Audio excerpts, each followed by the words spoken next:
Lição de número 3, 17 de outubro de 2021. A conversão de Saulo de Tarso. Texto áureo.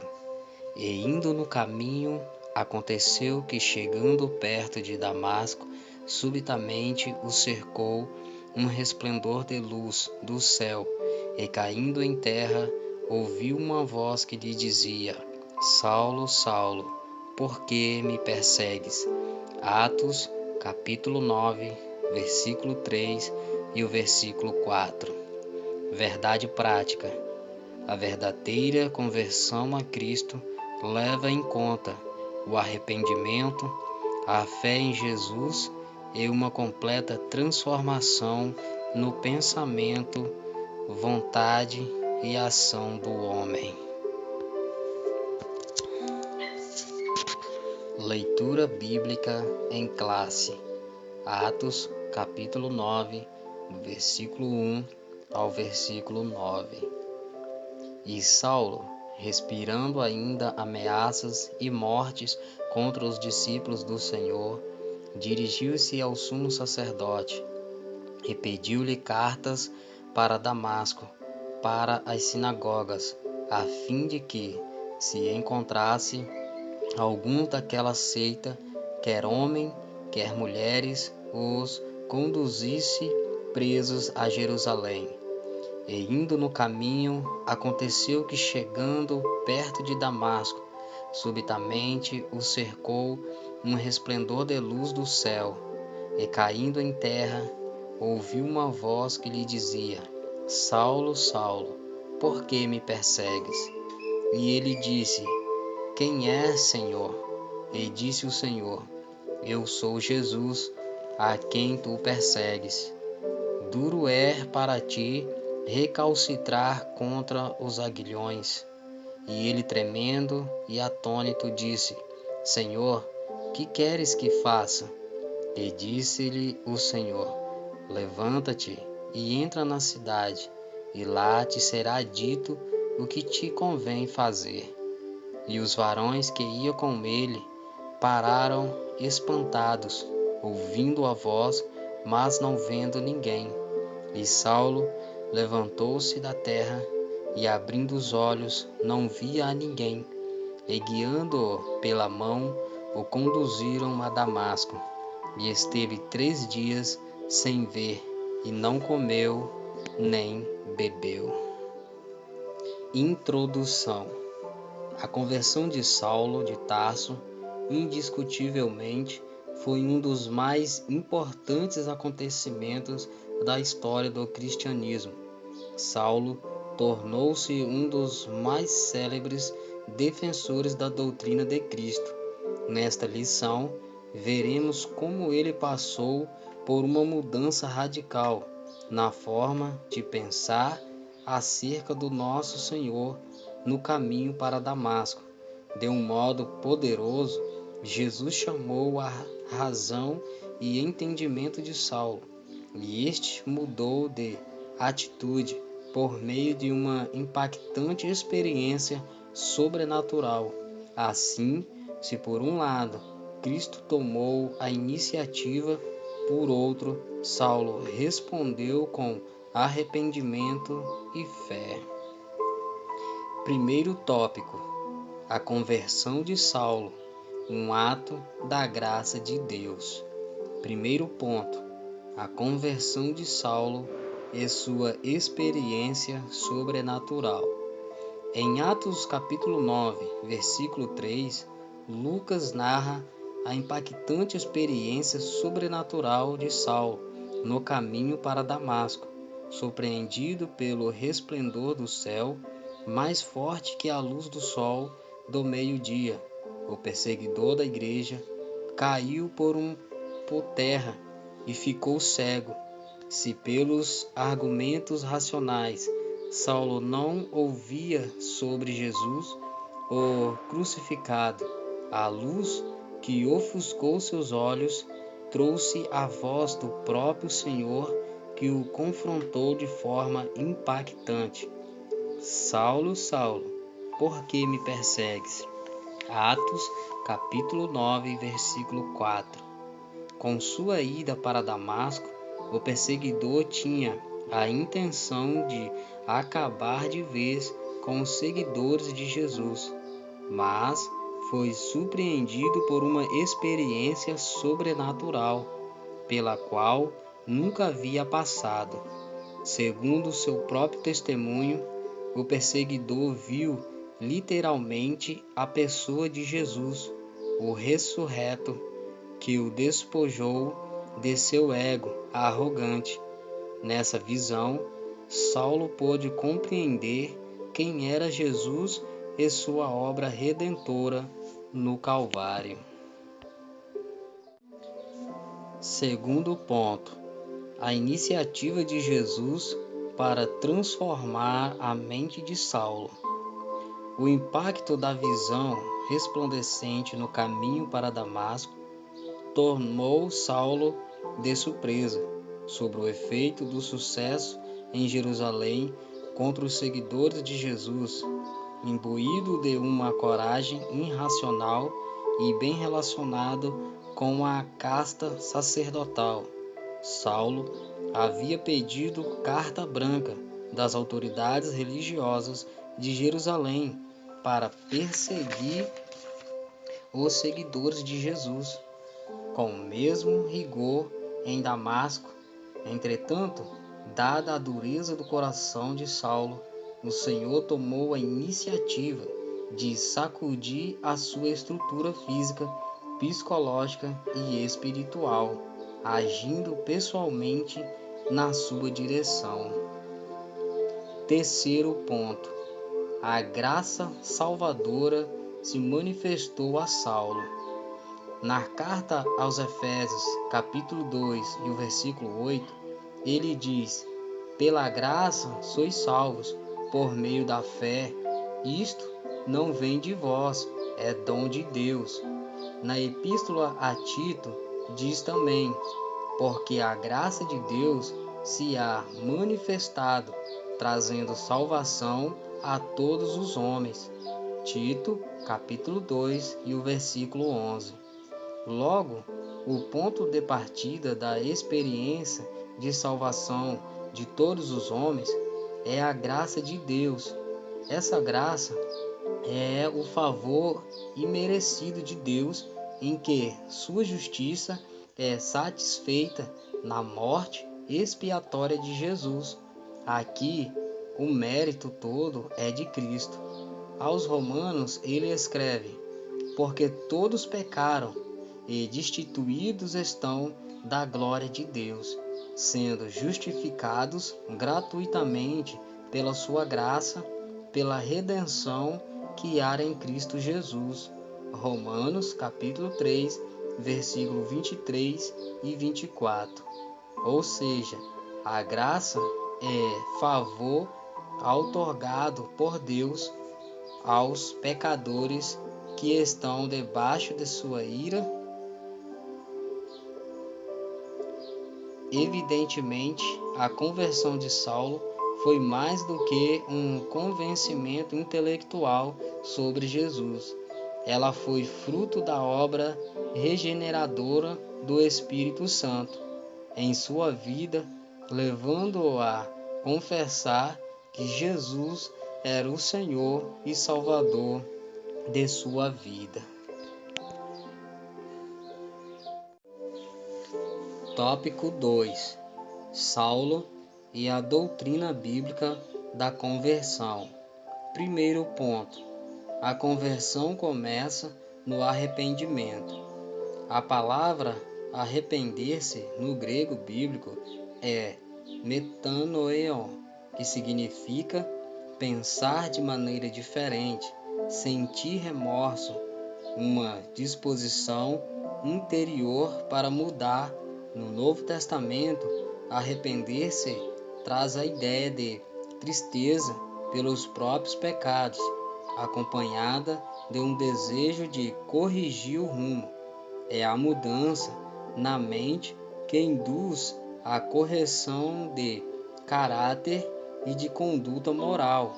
Atos capítulo 3, versículo 19. é a contrição do coração, o desejo de mudar de atitude quanto ao comportamento na vida cotidiana. Lucas, capítulo 15, versículo 10. Isso é obra do Espírito Santo. Evangelho de João, capítulo 16, versículos 7 e 8. Portanto, a conversão é uma parte do processo de salvação do pecador. Ela assinala o início do despojamento do velho homem, Efésios capítulo 4, versículo 22, e aponta para o revestimento do novo homem, Efésios capítulo 4, versículo 24. Segundo ponto, a conversão de Saulo promoveu uma transformação pessoal. Foi o que aconteceu com Saulo, pois a luz do resplendor do céu cegou-lhe os olhos carnais e o fez ver o Cristo ressurreto, abrindo-lhe os olhos espirituais para conhecê-lo como Senhor e Salvador. Essa experiência sobrenatural é impactante. O fez indagar ao Cristo ressuscitado sobre o que deveria fazer. De uma vontade egoísta e individualista, Saulo demonstra agora completa resignação à vontade soberana de Cristo. Atos capítulo 9 e o versículo 6. Terceiro ponto. A conversão faz parte da doutrina bíblica da salvação. O choque da experiência sobrenatural do resplendor de luz sobre os seus olhos transformou a mente de Saulo, levando-o a reconhecer o Cristo que outrora tanto rejeitava. Agora o fazia apóstolo. 1 Coríntios, capítulo 15, versículo 8 ao 10. Como vimos, a verdadeira conversão é a que nasce da tristeza para com o pecado e o reconhecimento de que o homem precisa dar meia volta para Deus. É uma mudança que tem raízes na obra regeneradora do Espírito Santo, efetuada na vida do pecador. Como obra de Deus, a conversão é uma manifestação externa da regeneração operada pelo Espírito no interior do homem, que implica mudança de pensamento, vontade e ação, uma mudança que altera todo o curso da vida do pecador. Efésios capítulo 4, versículo 25 ao 30. É o ato divino pelo qual Deus faz com que o pecador volte para Ele, um arrependimento e fé. Portanto, uma verdadeira conversão revela uma poderosa transformação na vida do convertido. Terceiro tópico: as três faculdades interiores transformadas na conversão. Primeiro ponto: faculdade intelectual. Nesse campo de alma, o homem muda o seu modo de pensar e reconhece sua condição de pecador. A Bíblia chama isso de conhecimento do pecado, conforme Romanos capítulo 3, e o versículo 20. Por isso, nenhuma carne será justificada diante dele, de Deus, pelas obras da lei, porque pela lei vem o conhecimento do pecado. Segundo ponto: faculdade das emoções. Nesse campo da alma, o pecador experimenta uma mudança de sentimento na vida interior, onde se manifesta a tristeza pelo pecado contra um Deus santo e justo. Em 2 Coríntios, capítulo 7, versículo 10, está escrito: porque a tristeza, segundo Deus, opera arrependimento para a salvação, da qual ninguém se arrepende, mas a tristeza do mundo opera a morte. No Antigo Testamento, o salmista Davi demonstra tristeza pelo seu pecado e roga por misericórdia. Tem misericórdia de mim, ó Deus, segundo a tua benignidade. Apaga as minhas transgressões, segundo a multidão das tuas misericórdias. Salmos, capítulo 51, versículo 1. Terceiro ponto, faculdade da vontade. Se o homem está convencido em seu intelecto e sentimento a respeito do seu pecado, resta-lhe agora exercer a sua vontade. O pecador agora pode pensar, desejar e fazer o que deve ser feito para a glória de Deus. Filipenses capítulo 4, versículo 8 e o 9. Como imagem de Deus, o homem foi dotado com a faculdade de escolher livremente.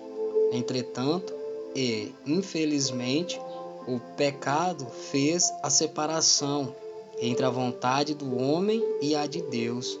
Por isso, o Espírito Santo atua para convencer o homem do pecado, da justiça e do juízo. João, capítulo 16 e versículo 8. Para então unir sua vontade com a de Deus. Há uma teoria que afirma que o homem perdeu completamente o livre-arbítrio por ocasião do pecado. Refutamos essa ideia com o auxílio da graça divina e ajudado pelo Espírito Santo. O homem pode escolher, decidir e mudar de vida. Conclusão: a conversão de Saulo foi provocada pelo impacto do resplendor de luz que ofuscou a sua visão e obrigou-o a reconhecer que não podia mais lutar contra Cristo. A conversão é, portanto, uma obra divina, em que o homem responde com arrependimento e fé na conversão. A soberania de Deus caminha de mãos dadas com a responsabilidade humana. Por isso, o arrependimento e a fé conduzem o pecador a ser redimido pelo sangue de Cristo. A respeito de a conversão de Saulo de Tarso, responda: o que Lucas narra em Atos capítulo 9 e o versículo 3? A resposta é: em Atos capítulo 9, versículo 3, Lucas narra a impactante experiência sobrenatural de Saulo no caminho para Damasco. Segunda pergunta: qual é o ponto de partida da salvação de todos os homens? Resposta: o ponto de partida da experiência de salvação de todos os homens é a graça de Deus. Terceira pergunta: o que significa arrepender-se? A palavra arrepender-se no grego bíblico é metanoeon, que significa pensar de maneira diferente, sentir remorso, uma disposição interior para mudar. Quarta pergunta: o que é a verdadeira conversão? Resposta: a verdadeira conversão é a que nasce da tristeza para com o pecado e o reconhecimento de que o homem precisa dar meia volta para Deus. É uma mudança que tem raízes na obra regeneradora do Espírito Santo, efetuada na vida do pecador. Quinta pergunta: quais as 3 faculdades interiores que são transformadas na conversão? Resposta: a faculdade intelectual, a das emoções e a da vontade.